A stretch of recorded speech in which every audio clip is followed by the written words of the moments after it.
டாஸ்மாகில் contract அமைச்சர் பெயரை பயன்படுத்தி மோசடி செய்த தாவேகா நிர்வாகிகள் கைது. லஞ்சம் ஊழலற்ற நேர்மையான ஆட்சியை வழங்குவோம் அப்படின்னு முதலமைச்சர் விஜய் சொன்னாரு. ஆனா தாவேகா நிர்வாகிகளே ஏராளமான மோசடியில ஈடுபட்டு வராங்க. அமைச்சர் விக்னேஷோட பெயரை யூஸ் பண்ணி டாஸ்மாக்ல கான்ட்ராக்ட் வாங்கி தர்றதா தாவேகா நிர்வாகிகளே மோசடியில ஈடுபட்டிருக்காங்க. இது தொடர்பா 2 தாவேகாவினர் கைது செய்யப்பட்டிருக்காங்க. மதுவிலக்கு மற்றும் ஆயத்தீர்வைத்துறை அமைச்சர் விக்னேஷோட முதுநிலை நேர்முக உதவியாளர் சுரேஷ் விருதுநகர் மாவட்ட காவல் கண்காணிப்பாளர் கிட்ட புகார் கொடுத்திருக்காரு.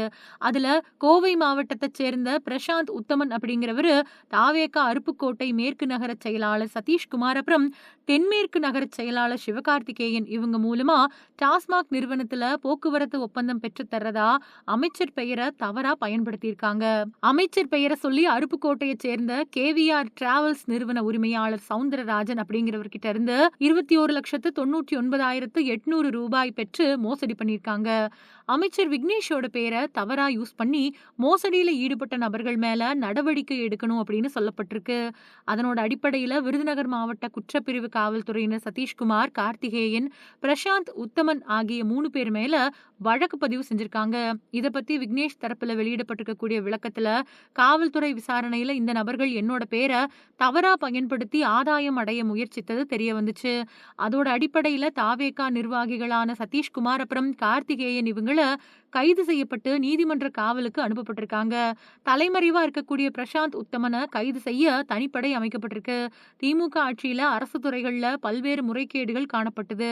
அப்போதைய மதுவிலக்குத்துறை அமைச்சர், அவரோட சகோதரர் உள்ளிட்டோர் பார்ட்டி ஃபண்ட் அப்படிங்கிற பேர்லயும் இதர வகைகள்லயும் சட்டவிரோதமா பணம் சம்பாதிச்சாங்க. அந்த துறையில பல்வேறு நிர்வாக சீர்கேடுகள் காணப்பட்டது.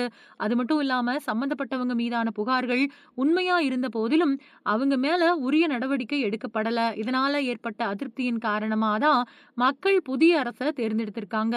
அதனால அவங்களோட நம்பிக்கைக்கு பாத்திரமா நல்ல நிர்வாகத்தை கொடுக்கறதுல இந்த அரசு உறுதியா இருக்கு. தமிழக வெற்றி கழக அரசை பொறுத்த வரைக்கும் அரசோட பெயரையோ அமைச்சர்களோட பெயரையோ தவறா பயன்படுத்தியும் அப்புறம் இதர வகைகள்ல சட்டவிரோத நடவடிக்கைகள்ல ஈடுபடக்கூடிய நபர்கள் யாரா இருந்தாலும் அவங்க மேல எந்தவித பாகுபாடும் இல்லாம சட்ட நடவடிக்கை மேற்கொள்ளப்படும் அப்படின்னு சொல்லியிருக்காரு.